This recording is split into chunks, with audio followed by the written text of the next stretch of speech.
What's going on, y'all? It's been a minute. 2 years and some change a minute. I haven't uploaded on YouTube in a very long time.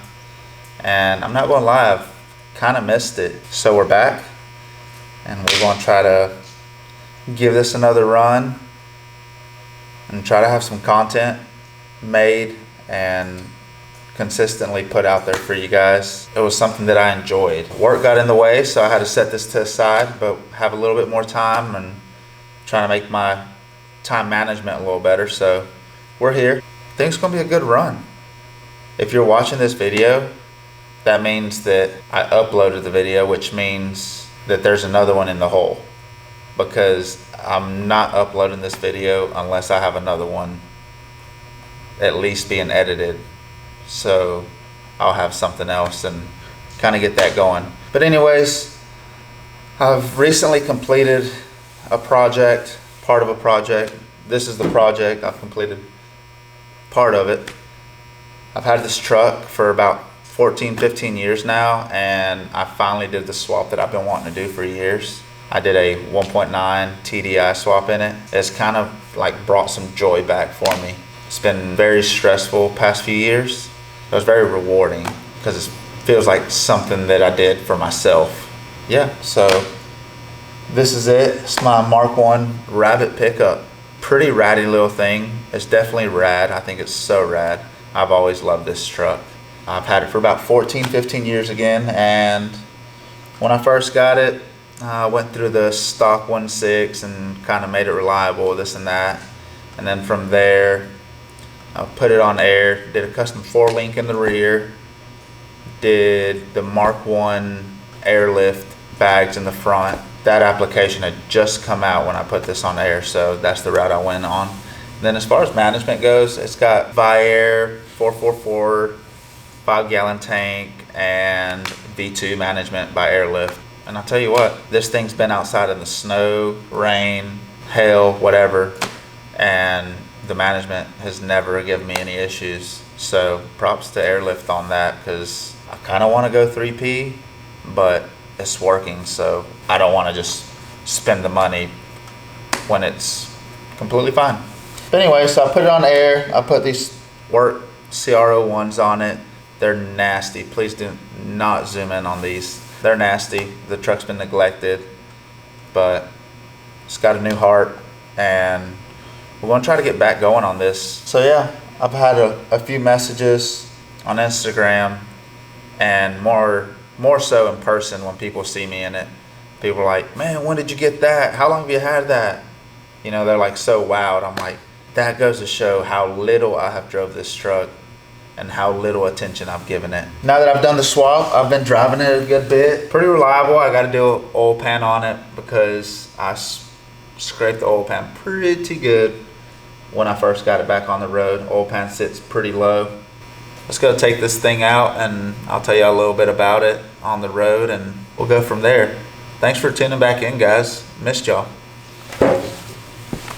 I've had so much help on this thing, it's ridiculous. I actually trailered this thing all the way to Liberty, South Carolina to see Michael Wagner from Budget Builds. I was stumped. I could get this thing to turn over and turn over and turn over, and I knew that the timing was right, but I just I couldn't figure out what I was doing wrong for it to, I couldn't figure out what I was doing wrong for it not to fire. I trailered it all the way to Wagner shop, lower part of the upstate.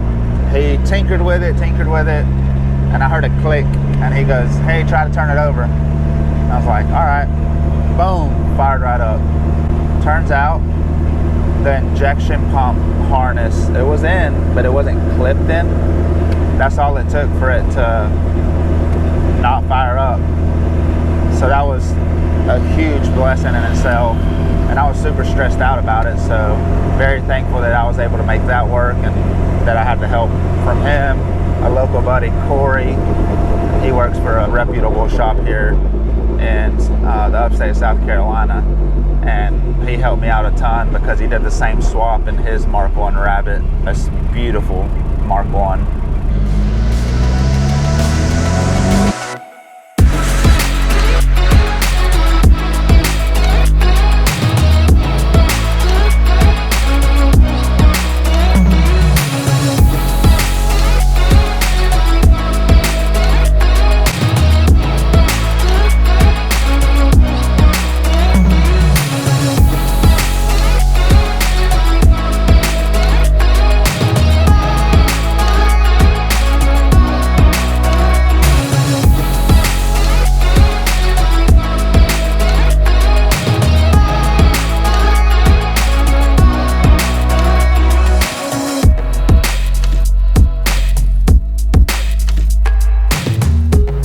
So yeah guys, that's the Rabbit pickup. We're gonna try to fix a little gremlins on it and try to drive it to madness sometime in July, and hopefully see a bunch of you guys out there with Mark 1s. There's some really sweet, clean builds that I've seen online, and I'm hoping a lot of them show up. It's gonna be a very fun time, I believe. It's always a good time when you hang out with like-minded people. I think this is going to be the one that's never really truly finished because there's so many little things that I want to do with it, but it's definitely nice for it to not be perfect. I don't want it to be perfect. I want to enjoy it. We do have one car, I guess you would say it's in the hole, to one, show y'all a little bit more of, and two, do a lot of stuff that we have sitting in a corner back there for it. Once we get it done, that one's going to be a little harder to drive as far as like frequency, because I think it's going to be walking on eggshells to drive it. But this one, just get out, get in it, cruise it. So thanks for getting on this journey with me, and I think we're going to have some fun. We got some really cool ideas for this channel. If you don't mind, subscribe, like the video, comment. I mean, if you think this thing is junk, just tell me. Tell me it's junk. If you think it's rad, tell me it's rad. We'll catch you on the next video. We're hoping to drop it maybe 3 days after this video drops. Be a little more consistent and give y'all more content and show y'all a little bit of what we do here in South Carolina. So until then, we'll see you next time, guys.